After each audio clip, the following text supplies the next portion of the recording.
Yang pertama, uzur atau halangan yang memperbolehkan orang tidak melaksanakan sholat jamaah, yaitu hujan yang mana membuat basah kuyup kalau kita jalan dari rumah sampai musola sampai masjid, ya.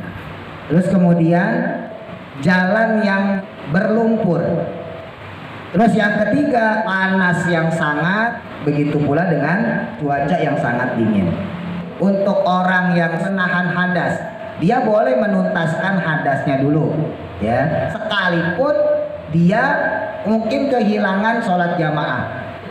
Di antara uzur orang boleh meninggalkan sholat jamaah, yaitu merawat orang yang sakit, baik dia itu masih kerabatnya atau bukan kerabatnya, atau orang tersebut lebih senang dirawat sama dia. Dan memang kalau untuk sakit ini menjadi rukhsah Bapak Ibu, ya. Bahkan termasuk di dalamnya, andai kata orang yang kita rawat tadi, misalnya tadi contohnya tabrakan lah yang ekstrim aja, ya. Itu orang tersebut dalam satu pendapat ulama boleh menjamak sholatnya. Ya, selama ini kan yang kita tahu menjamak sholat itu hanya dalam perjalanan, ya. Ya, sebetulnya dalam fikih enggak. Ya, dalam fikih itu sholat jamak itu bukan hanya untuk orang yang dalam keadaan perjalanan, termasuk di dalamnya orang yang dia itu dalam keadaan sibuk, dalam keadaan terdesak, dalam keadaan darurat. Ya, dalam kitab syarah Sahih Muslim karya Imam An-Nawawi, di situ ada beberapa imam yang memberikan kebolehan seperti itu. Dalam mazhab Syafi'i ada Imam Al-Mawaridi, ya. Tapi ada syaratnya. Catatannya adalah orang yang menjamak sholat tadi adalah orang yang memang tidak biasa meninggalkan sholat.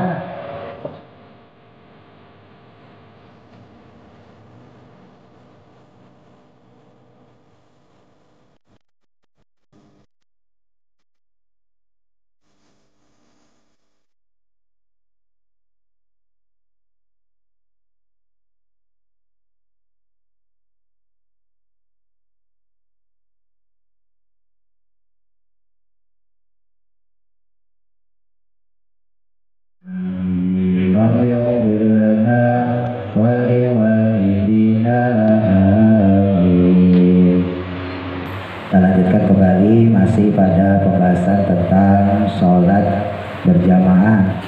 Sebagai penutup kesempurnaan bab ini disampaikan tentang uzur diperbolehkannya orang tidak melaksanakan sholat jamaah. Tapi perlu saya ingatkan kembali kepada Bapak Ibu, ya, dalam mazhab kita Syafi'i, ya, mazhab Syafi'i untuk sholat jamaah hukumnya sunnah muakkadah, ya, berbeda dengan mazhab Hanafi. Kalau mazhab Hanafi sholat jamaah hukumnya fardu kifayah. Begitu juga beberapa ulama dari mazhab Maliki. Tapi kalau secara jumhur ulama, mayoritas ulama berpendapat untuk sholat jamaah hukumnya sunnah muakkadah, ya. Bismillahirrahmanirrahim. Qala musannifu rahimahullahu ta'ala wa nafa'ana bihi wa bi barakati ulumihi fi daraini amin. Tatimatun, penutup atau penyempurnaan dari bab sholat jamaah. Wa udrul jamaati, dan adapun udurnya atau halangannya sholat jamaah, kal jum'ati, seperti juga sholat Jumat. Jadi ini juga diperkenankan bagi sholat Jumat. Yang pertama, uzur atau halangan yang memperbolehkan orang tidak melaksanakan sholat jamaah, yaitu matrun, hujan, ya bulla, yang mana membuat basah kuyup, membuat basah lepek, ya, saubahu, akan pakaiannya. Jadi bukan cuma basah gemericik Bapak Ibu, tapi bisa menyebabkan lepek kalau kita jalan dari rumah sampai musola sampai masjid, ya, baju kita lepek basah kuyup. Lil khobari, karena adanya hadis as-sahihi, yang sahih, yaitu annahu, bahwa sesungguhnya Nabi Muhammad SAW itu amaro, memerintahkan disolati, untuk sholat firihali, pada tempat masing-masing, ya, baik di rumah ataupun di kendaraan, yauma matorin, pada saat hari turun hujan. Lam yabula, yang sebelumnya membasahi asfalani ali, akan bagian bawah sepatunya. Jadi sebelum basah itu mengenai sepatu, itu berarti sudah diukur diperbolehkan atau sebagai uzur orang boleh tidak sholat berjamaah.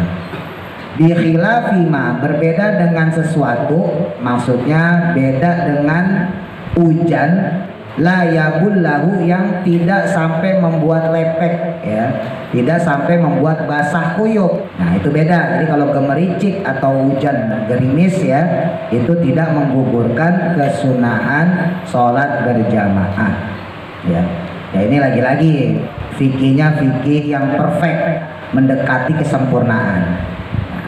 Terus kemudian naam, iya, qatrul ma'i, adapun tetesan-tetesan air, min suku firtoriki, dari tepi-tepi jalan, misal gitu ya, pas lagi hujan, dari atap-atap genteng rumah atau dari tepi-tepi jalan nyiprat, ya, itu uzrun, termasuk juga uzur, ya, jadi dianggap juga uzur. Wa illam yabullahu, walaupun tidak sampai membuat basah kuyup, nggak membuat lepek bajunya, ligol bati najasatihi, karena pengaruhnya najis, wa istiqdarihi, dan juga kotorannya. Nah jadi andai kata kita khawatir, wah ini jalanan yang saya lalui banyak najisnya nih, ya, maka itu juga termasuk udzur, sekalipun hujannya bukan hujan deres, sekalipun hujannya bukan yang bisa sampai bikin baju basah kuyup, gitu ya. Jadi ada dua hal. Yang pertama hujannya yang deras itu sendiri, yang kedua yaitu medan jalannya. Nah, tapi kalau model-model kayak kita ya maaf ya, gerimis aja kagak berangkat udah. Nah, gerimis lagi. Wawahlun, dan kemudian yang kedua uzur sholat jamaah yaitu jalan yang berlumpur, lam yakman, yang tidak bisa membuat aman, ma'ahu, bersamanya, maksudnya pada jalan tersebut, ya. Apa yang gak bisa bikin aman? At-talafu, menghindari kotoran, bil masyihi, dengan berjalan, fihi, padanya, awizalku, atau terpeleset. Nah itu juga pengaruh, ya. Jadi andai kata jalanan berlumpur, ya, yang kalau kita lewat kita khawatir kotorannya mengenai pakaian kita atau khawatir kepleset, nah itu juga termasuk uzur sholat jamaah. Ya barangkali misalnya gitu ya, jalanan lagi dibetulin atau lagi ada perbaikan saluran air misalnya kayak tempo hari gitu ya, nah, dan sebagainya, itu termasuk uzur sholat jamaah. Terus yang ketiga, waharun syadidun, waharun, dan panas, sadidun, yang sangat, ya, jadi sangat panas. Wa in wajada, walaupun bisa menemukan, zilan, akan naungan, ya, uyup-uyup lah gitu ya, iupan, yamshi, yang melewati dia itu, fihi, padanya. Jadi walaupun daerah atau medan yang kita lewatin itu ada iupannya, gitu ya. Ya ibarat kalau rumah itu kan ada atap-atapnya, gitu, ada pepohonan misalnya. Tapi kalau situasinya sangat-sangat panas, maka itu juga termasuk udzur sholat jamaah. Apakah ini bisa berlaku di Indonesia misalnya? Nah ini untuk ulama-ulama yang kontemporer, ulama-ulama modern, Bapak Ibu, kalau orang yang sholat itu sampai jidatnya itu merasa panas. Nah, jadi yang dimaksud cuaca panas di sini adalah kalau orang sholat terus jidatnya nempel ke lantai merasa panas. Nah, ini otomatis kalau kita bandingkan dengan tempat kita ya, negara secara umum Indonesia atau tempat kita misalnya di Jakarta, ya maka nggak dapat bagian tersebut. Ya karena satu, memang daerah kita tidak sepanas Arab. Ya bukan cuma Arab Saudi toh ya, Jazirah Arab secara umum. Yang kedua, musola masjid sekarang rata-rata nyaman lah. Jadi zaman Nabi Bapak Ibu, musola masjid itu atapnya itu cuma bagian depan. Ya, jadi cuma bagian imam sama satu saf, dua saf. Jadi 3 saf ke belakang itu kagak ada atapnya. Makanya sahabat itu kalau lagi sholat dalam keadaan cuaca panas itu bawa batu atau bawa selampe kalau bahasa kita ya, dikantongin, ditaruh ketika sujud. Jadi ada sampai segitunya waktu di zaman Nabi pas lagi panas-panasnya. Wabardun syadidun. Yang keempat wabardun dan dingin syadidun yang sangat. Ya sama ya. Jadi panas yang sangat memperbolehkan kita tidak sholat jamaah.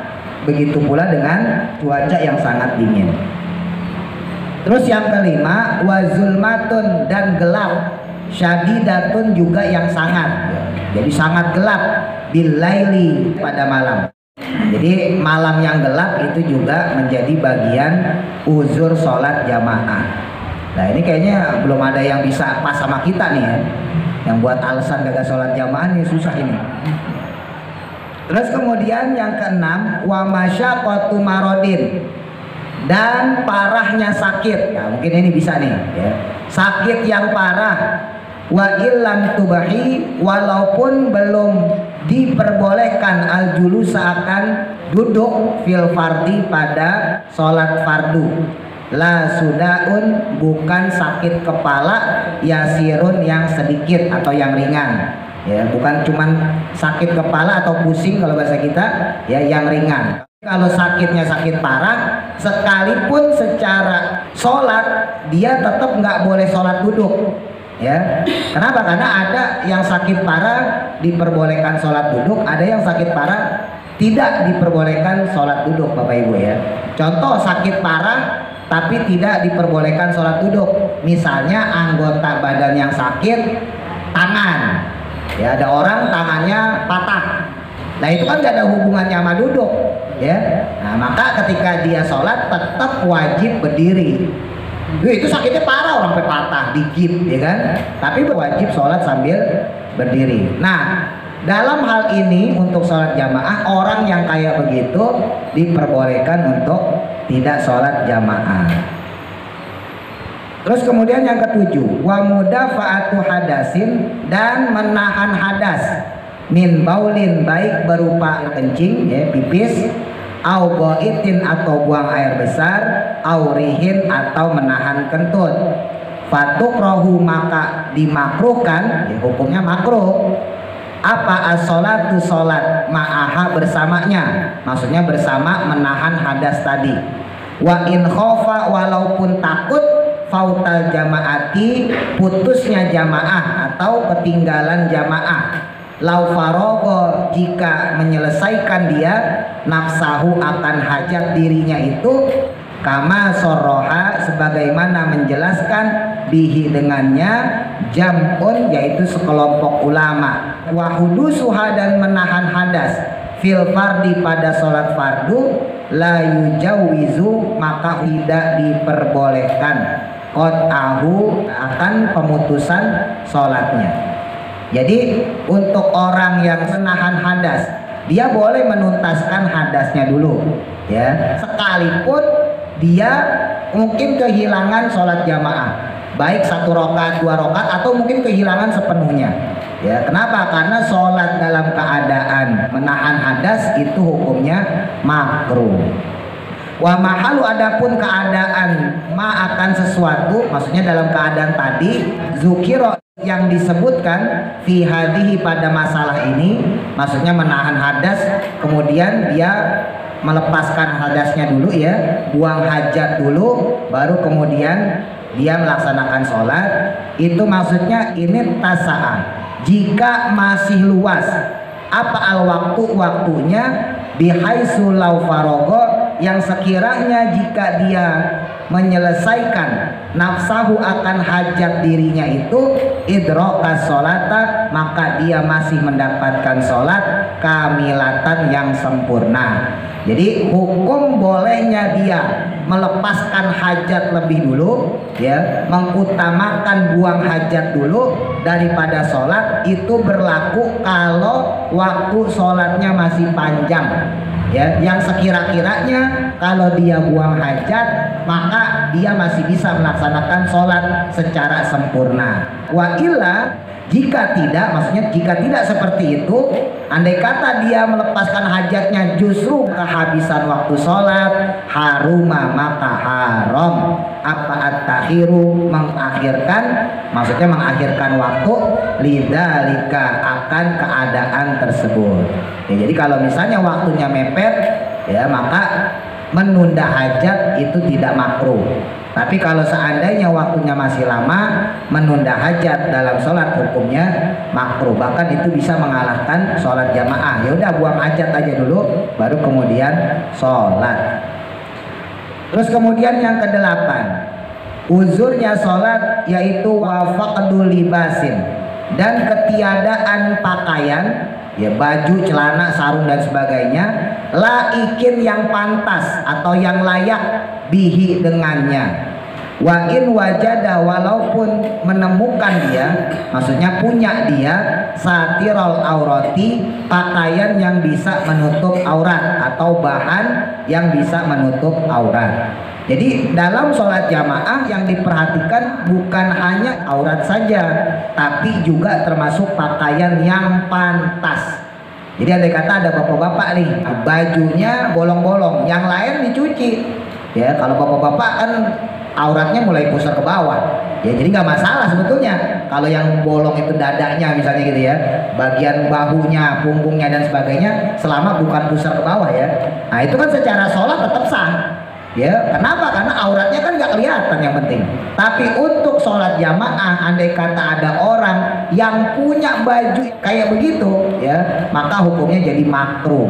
Ya, bagi dia lebih baik sholat di rumah gitu. Tapi kalau memang benar-benar sama sekali nggak punya ya, kalau masih ada pakaian yang lain, maka tetap orang tersebut disunahkan untuk pakai pakaian yang bagus. Jadi intinya sholat jamaah itu bukan hanya memperhatikan masalah aurat doang, tapi juga masalah pakaiannya. Ya jelas lah, karena kalau kita sholat jamaah kan kumpul orang Bapak Ibu ya. Walaupun bolong-bolong itu tidak ngeliatin aurat orang, itu kan bisa jadi omongan maksudnya. Wah tuh orang kayak kagak diurusin, bajunya bolong-bolong. Apalagi pakai baju partai misalnya gitu kan. Nah, itu bahaya ya, bikin orang kagak khusyuk jadinya. Kadang-kadang kita yang baju polos aja kagak khusyuk sholatnya. Ya, apalagi pakai baju yang model-model gak pantas kayak begitu. Walaupun sekali lagi secara penutupan auratnya nggak ada masalah. Ya, atau ibu-ibu misalnya gitu ya, mau kenanya udah jelek, bau ya, karena hujan yang dijemur belum kering. Ada satu-satunya itu bau, udah 2 minggu belum dicuci. Ya, warnanya abu-abu monyet, nggak jelas. Ya, putih kagak, coklat kagak. Nah, jangan bela-belain jamaah ya, karena emang nggak ada lagi ya udah sholat aja di rumah pakai yang seperti itu. Terus yang ke-9, wasairu rafaqatin, telah berangkatnya teman-teman, maksudnya ini dalam rombongan ya, dalam rombongan perjalanan, limari di safarin, bagi orang yang akan safar, bagi orang yang akan bepergian, mubahin, yang bepergiannya itu hukumnya mubah, bukan bepergian yang haram. Bepergian yang haram berarti misalnya bepergian untuk tujuan maksiat ya, pergi ke Surabaya misalnya gitu untuk berjudi, pergi ke Surabaya untuk berzina, nauzubillah. Nah itu bepergian yang maksiat. Tapi kalau bepergian yang mubah, andai kata kita ditinggalin sama rombongan, nah wa in amina, sekalipun dia merasa aman, lima syakotistihashi, dalam masyakoh atau kesulitan rasa sendirinya dia, kesepiannya dia. Nah, jadi andai kata kita ditinggalin rombongan sementara sholat jamaah sedang berlangsung, maka kita diperbolehkan sholat sendiri untuk segera menyusul rombongan, gitu ya. Lalu yang ke-10, wa khaufu zalimi, dan rasa takut atau khawatir terhadap orang yang zalim, ala maksumin, atas orang yang berhak dia lindungi, min irdin, baik secara harga dirinya, maksudnya yang dijaga, au nafsin ataupun jiwanya, maksudnya nyawa ya, au malin ataupun harta ya. Jadi misalnya kita punya ponakan masih kecil, nah kita jagain ponakan tuh, takutnya ada orang yang ngezolimin dia, misalnya nendang dia segala macam. Apapun yang dijaga itu merupakan uzur, boleh tidak sholat jamaah. Lalu yang ke-11, wa khaufun, dan rasa takut atau rasa khawatir, min habsi ghorimin, dari ditahannya orang yang berhutang, mu'sirin, karena kesulitan membayar. Nah, jadi andai kata ada orang nih punya utang, ya, terus tiba-tiba datang debt kolektor. Nah, Mas Soleh udah komat, Allahu Akbar, Allahu Akbar, gitu. Nah, biasanya dia sholat jamaah, biasanya. Nah, berhubung dia lihat dari kejauhan ada debt kolektor, wah ini motor saya diambil misalnya gitu, atau saya dibawa diculik misalnya gitu ya. Nah, maka itu termasuk salah satu uzur boleh tidak sholat jamaah. Ini sebetulnya nyambung sama yang tadi, ya, berarti bagian dari penjagaan diri, ya, penjagaan jiwa. Jadi yang ditagih ini ya khawatir kalau keselamatannya terancam. Tapi kalau misalnya cuman ditagih 20.000 40.000 misalnya gitu ya, atau 1 juta lah yang gede sekalian, tapi tidak terancam nyawanya, tidak menjadikan uzur sholat jamaah, ya, tetap sunnah untuk sholat jamaah. Yang ke-12, wahuduru maridin, merawat orang yang sakit parah. Ya, ini juga termasuk, ya, merawat orang yang sakit parah itu termasuk uzur boleh tidak melaksanakan sholat jamaah. Wa illam yakun, walaupun adanya dia itu nahu qoribin, ya, semacam kerabat, bila muta'ahidin, ya, dengan tanpa kedekatan, ya, lahu baginya. Aukana, atau adanya si orang sakit itu nahu qoribin, ya, semacam kerabat, muhtadorin, yang sakitnya parah. Aulam yakun, atau tidaklah dia itu, maksudnya si orang yang sakit muhtadoron adalah orang yang sakit parah, lakin tetapinya yaknasu, dia itu orang yang sakit parah ini senang dirawat bihi, dengan orang tersebut. Nah, jadi di antara uzur orang boleh meninggalkan sholat jamaah yaitu merawat orang yang sakit, baik dia itu masih kerabatnya atau bukan kerabatnya, atau orang tersebut lebih senang dirawat sama dia. Gitu ya. Contoh pertama yang bukan kerabat, misalnya ada orang tabrakan, ya, ada orang tabrakan di jalanan, lah bapak ibu nggak tahu, nggak kenal siapa dia, ya udah kita tolong tuh, ya, kita tolong dia, maka itu menggugurkan kesunahan kita untuk sholat jamaah. Jadi boleh kita meninggalkan sholat jamaah untuk menolong orang tadi. Itu kalau yang bukan kerabat, bukan saudara, ya. Atau kita masih saudara sama dia, atau orang ini senangnya dirawat sama kita, misalnya gitu ya. Orang yang sakit ini lebih memilih kita, ya, karena mungkin nggak dekat sama anaknya, mungkin nggak dekat sama cucunya, mungkin nggak dekat sama adiknya dan sebagainya. Nah, orang itu lebih senangnya kita yang rawat dia, maka dalam hal ini kita juga mendapatkan uzur untuk meninggalkan sholat jamaah. Dan memang kalau untuk sakit ini menjadi rukhsah Bapak Ibu, ya, bahkan termasuk di dalamnya andai kata orang yang kita rawat tadi, misalnya tadi contohnya tabrakan lah yang ekstrim aja ya, itu orang tersebut dalam satu pendapat ulama boleh menjamak sholatnya. Ya, selama ini kan yang kita tahu menjamak sholat itu hanya dalam perjalanan, ya. Ya, sebetulnya dalam fikih enggak, ya, dalam fikih itu sholat jamak itu bukan hanya untuk orang yang dalam keadaan perjalanan, termasuk di dalamnya orang yang dia itu dalam keadaan sibuk, dalam keadaan terdesak, dalam keadaan darurat. Ya, dalam kitab syarah Sahih Muslim karya Imam An-Nawawi, di situ ada beberapa imam yang memberikan kebolehan seperti itu. Dalam mazhab Syafi'i ada Imam Al-Mawaridi, ya. Tapi ada syaratnya. Catatannya adalah orang yang menjamak sholat tadi adalah orang yang memang tidak biasa meninggalkan sholat. Ya, saya anggap Bapak Ibu di sini orang yang udah istiqomah lah untuk sholat fardu, ya. Sholat 5 waktu saya anggap Bapak Ibu adalah orang yang istiqomah. Saya nggak bicara orang yang dia biasa ninggalin sholat, ya. Hati-hati, ya. Nah, ilmunya itu penting. Barangkali di antara kita bawa orang ke rumah sakit, ya. Mungkin dia kena sakit parah, waktunya misalnya jam 2 siang lah gitu. Nah, kita belum sholat zuhur nih. Jam 2 kita masih ngurusin dia administrasi ke dokter segala macam, setengah 3. Wah, jam 3 asar misalnya gitu, ya. Maka buru-buru niatin sholat jamaah. Nah itu boleh. Ya, dalil di mana? Dalam kitab Syarah Sahih Muslim karya Imam An-Nawawi. Bahkan kalau di kitab Tuhfatul Muhtaj itu disebutin bukan cuman orang yang ngerawat orang sakit, ya bantuin tadi orang sakit tadi, bahkan si orang sakitnya aja boleh ngejamak. Ya, jadi andai kata ada orang ya kecelakaan jam 11 siang, jam 11 siang dia kecelakaan, terus nyender lah, ya biasanya namanya kecelakaan kan langsung diangkat, nyender dulu dia di halte gitu ya, dia nyender di halte jam 12, jam 1 baru datang ambulan, ya otomatis tuh masuk waktu zuhur tuh.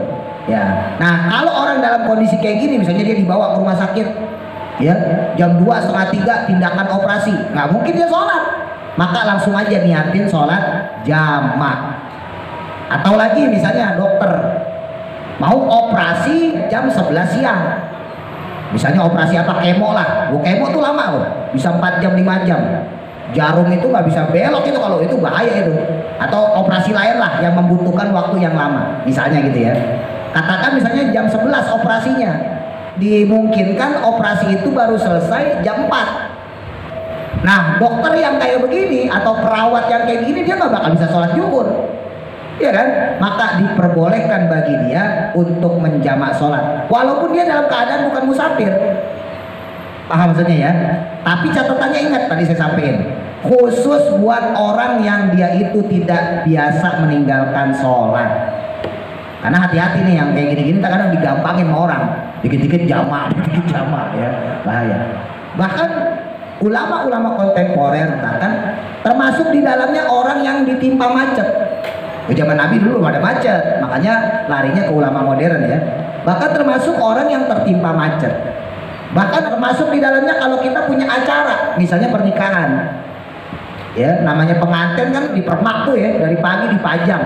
Nah itu kalau wudhu kan luntur semuanya ya kan, repot tulisannya. Nah diperbolehkan bagi dia untuk menjamak sholat. Tapi sekali lagi di catatannya nih, saya bolak-balik nyampein supaya nggak disalahpahamin ya. Catatannya kalau orang tersebut memang rutin melaksanakan sholat 5 waktu, ya. Jadi melakukan itu cuma sesekali doang, belum tentu setahun sekali. Misalnya kayak orang sakit tadi gitu kan nggak mungkin nolongin orang tiap hari. Masa kita nolongin orang tiap hari kan nggak mungkin juga ya. Atau kawin, masa kawin tiap hari?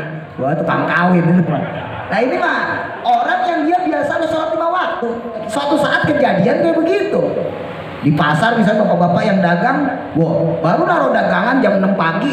Lah ada orang misalnya stroke gitu ya, atau ada orang jatuh sakit, kita bawa lah ke rumah sakit ya, sampai rumah sakit dan sebagainya, zuhur lewat aja, udah niatin aja, niatin untuk sholat jamaah. Ya termasuk tadi, bahkan orang yang kerja misalnya, biasanya dia nyampe rumah misalnya 6:30, masih bisa sholat maghrib, ya jam 4 lah dia pulang kantor, atau 6:30 dia pulang kantor, biasanya 6:30, 6:30 nyampe rumah, lah dilalanya jalanan macet total. Ya mungkin kan ada daftar pilpres misalnya gitu, wah macet total, waduh ini kalau nyampe rumah nggak bakal 6:30, ini udah jam 6 lewat seperempat nggak dapet maghrib saya, udah niatin sholat jamaah. Jadi sesekali saja. Nah yang seperti itu diperbolehkan. Insyaallah nanti ada pembahasannya lebih lengkap lagi ya, ini hanya gambaran sampingannya. Terus kemudian yang ke-13, wa ghalbatu nu'asin,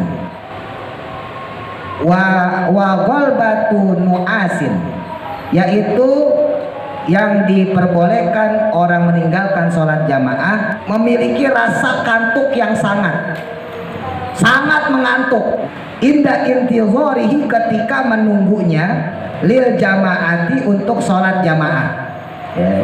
Jadi di antara uzur sholat jamaah, dia menunggu sholat jamaah dalam keadaan ngantuk banget, sehingga dia itu tertidur waktu pas sudah memulai sholat jamaah, maka itu juga termasuk uzur ya. Karena Nabi pernah ya, ketika habis sholat maghrib, Nabi itu zikiran biasa kayak kita ya, sambil nunggu isya ya. Sahabat bilang udah azan saat itu, Nabi ketiduran, lah kagak ada yang berani bangunin, tidurnya sambil duduk Bapak Ibu ya. Siapa yang mau berani bangunin Nabi ya? Bangunin ustadz kagak berani ya. Gak ada yang bangunin Nabi sampai jam 2 malam. Jam 2 malam Nabi baru ngelilir. Loh, udah jam 2. Sahabat masih setia Bapak Ibu di situ, Bu. Ini hebatnya sahabat tuh. nungguin sholat isya, bahasa kita jam 8 lah bisa gitu ya, atau jam 7 ya, jam 7 sholat isya sampai jam 2 malam, sahabat nungguin Nabi bangun untuk sholat jamaah. Gue bayangin mirip kayak kita loh. Wah, kalau kita jam 8 bubar mau kayak gitu ya. Nah ini hebatnya. Nah ini kejadian soalnya. Maka Nabi kemudian minta maaf ya, saya ketiduran. Yuk kita sholat isya berjamaah. Sahabat langsung melaksanakan sholat isya bersama Nabi. Cuma Nabi kan tidurnya itu doang. Nah, beda sama kita makin keseringan ya. Jadi ketidurannya cuma saat itu aja. Terusin dulu ya. Wasyidat 7 dan kemudian yang ke-14 ya. Sangat lapar. Wow, termasuk nih lagi lapar ya. Wa'atshi atau kehausan. Boleh kita bela-belain makan, boleh kita bela-belain minum. Ya, makanya kalau puasa, tetap sunahnya buka Bapak Ibu. Ya, jangan mentang-mentang kita soleh banget langsung kamu sholat ke masjid jamaah. Jangan, saya sendiri kalau puasa semua saya buka dulu. Ya, biarin Mas Soleh ajan biarin aja. Ya. Tapi Mas Soleh tetap saya bilangin, buka juga, minum teh baru ajan gitu ya. Tapi kalau di rumah saya minum teh dulu, minum teh atau minum kopi gitu ya. Nah, kalau dikasih kolak ya saya makan kolak sebentar. Ya, kalau masih sempat ya ngerokok sebatang gitu. Baru jalan ke musola ke masjid gitu. Jadi tetap dalam hal ini juga karena berkaitan dengan nyawa ya lebih diutamakan. Lebih baik makan mikirin sholat daripada sholat mikirin makan gitu. Jadi jangan terlalu kaku ya, hati-hati ya. Islam nggak seperti itu, tetap mempertimbangkan masalah nyawa. Wa aman dan juga termasuk yang uzur orang itu boleh tidak sholat jamaah adalah orang yang buta. Hai sulam yajid, yang mana sekiranya tidak ada baginya qaidan, orang yang menunjukkannya di ujrotil misli dengan upah yang umum. Wa in ahsana, walaupun tetap dia itu bagus al-masya berjalannya, maksudnya dia bisa berjalan dengan baik ya, bil aso dengan memakai tongkat. Jadi andai kata ada orang buta ya, maka orang tersebut ya termasuk uzur syar'i juga diperbolehkan tidak sholat jamaah, tapi dengan catatan kalau dia memang tidak punya orang yang menuntun yang bisa diupahin sesuai dengan upah yang umum ya. Tapi kalau ada orang yang bisa diupahin dia, maka orang tersebut tetap wajib sholat jamaah. Karena ini juga sama ya, ada peristiwa di zaman Nabi, orang buta datang kepada Nabi, dia bilang, Nabi saya perlu sholat jamaah nggak? Saya kan buta. Nabi langsung bilang, kamu mah nggak ada keharusan untuk melaksanakan sholat jamaah. Nah, orang buta itu kemudian berjalan, tapi belum jauh ya, baru ibarat kita baru sampai pintunya, itu sama Nabi dipanggil lagi, wahai bapak tunggu dulu, ditanya, apakah suara azannya Bilal sampai kepada kamu, sampai kedengeran sama kuping kamu? Dijawab sama si bapak yang buta itu, iya ya Rasul, sampai ke kuping saya, kedengeran sama saya. Ah, diganti nih, kemudian jawaban Nabi diganti, oh berarti kamu tetap usahain sholat jamaah. Jadi itu menjadi bagian ya dalil kalau orang masih mendengar suara dari masjid, dari musola, maka uzur butanya dia itu nggak menggagalkan atau nggak menggugurkan dia terhindar dari sholat jamaah. Tapi lagi-lagi saya sampaikan, untungnya di mazhab Syafi'i, mazhab kita ya, sholat jamaah itu hukumnya sunnah muakkad, bukan fardu kifayah. Tapi kalau di mazhabnya Hanafi fardu kifayah. Tapi tetap saya semangatin Bapak Ibu kalau bisa usahain sholat jamaah. Ya kalau dalam kaidah fikih la yutraku kullu lam yutraku kullu. Kalau nggak bisa melakukan semuanya, jangan ditinggal semuanya. Kalau Bapak Ibu nggak bisa melakukan sholat 5 waktu secara berjamaah, setidaknya 4 waktu deh. 4 waktu nggak bisa juga, 3 waktu deh. 3 waktu nggak bisa juga, 2 waktu deh. 2 waktu nggak bisa juga, 1 deh maghrib udah nggak apa-apa. Ya. Ya. Kalau nggak bisa juga bahaya ntar. Di depan sini, ya. Sholatin.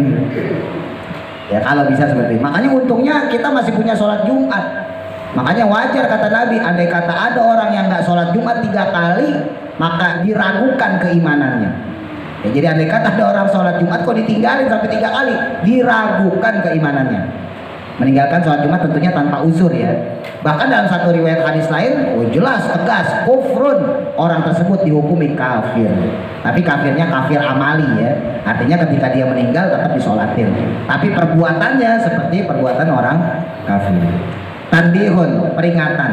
Inna hadal adzari, adapun uzur-uzur ini itu tamna'u, menghapus atau mencegah karohatun akan hukum makruhnya, tarkiha, meninggalkannya jamaah, aisu sunnah, yang sekiranya yang disunahkan. Jadi meninggalkan di sini adalah yang untuk sholat jamaah yang disunahkan. Kenapa? Karena ada sholat jamaah yang diwajibkan kalau bapak ibu nazar ya. Saya mau nanti sholat jamaah seminggu kalau anak saya lulus sekolah misalnya gitu. Itu nazar, berarti sholat jamaah jadi wajib. Nah itu beda hukumnya maksudnya. Nah wa ismahu, dan juga menggugurkan dosanya, haitsu wajabat, yang sekiranya pada sholat yang diwajibkan. Tadi itu misalnya sholat nazar ya. Wala tasulu, maka tidak hasil, tidak dihasilkan atau tidak didapat fadilatul jamaati, fadilah sholatnya jamaah. Jadi karena dia dalam keadaan uzur tidak melaksanakan sholat jamaah, maka demikian pula dia tidak dapat fadilah jamaah. Kama qala Nawawi, sebagaimana dikatakan oleh Imam An-Nawawi fil Majmu'i, dalam kitab Al-Majmu', ya.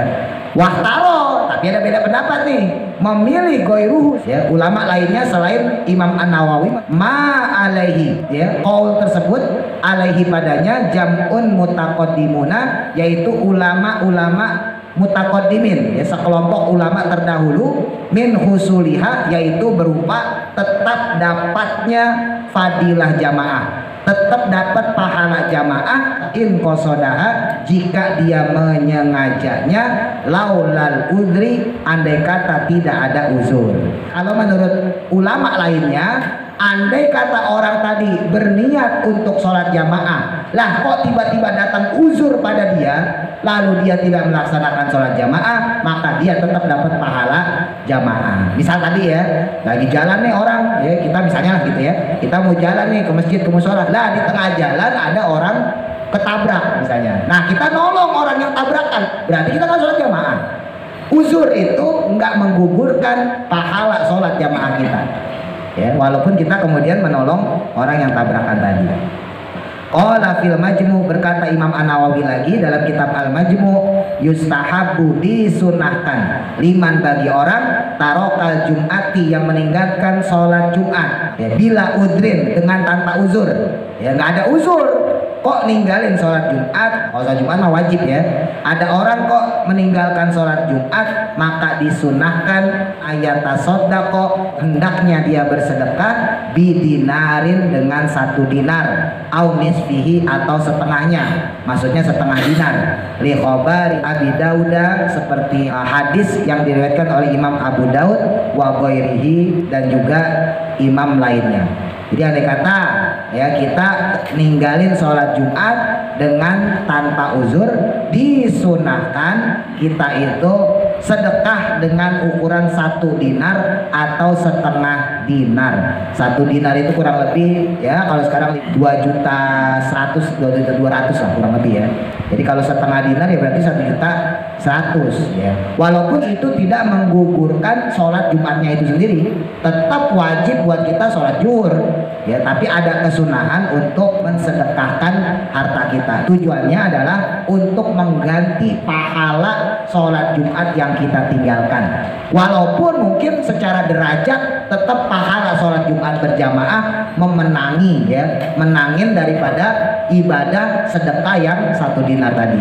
Tapi setidaknya nggak kalah-kalah amat ya, jangan sampai orang tersebut kemudian sama sekali nggak mendapatkan pahala yang berlipat ganda di hari Jumat.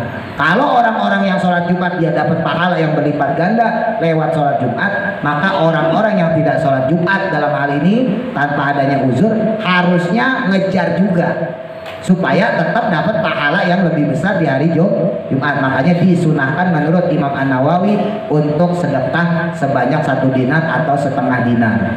Titik ya. Faslus fi sholatil Jum'ati, selanjutnya menerangkan tentang sholat Jumat. Ya, wallahu a'lam, bermanfaat. Al-Fatihah. A'udzu billahi minasy syaithanir rajim. Bismillahirrahmanirrahim.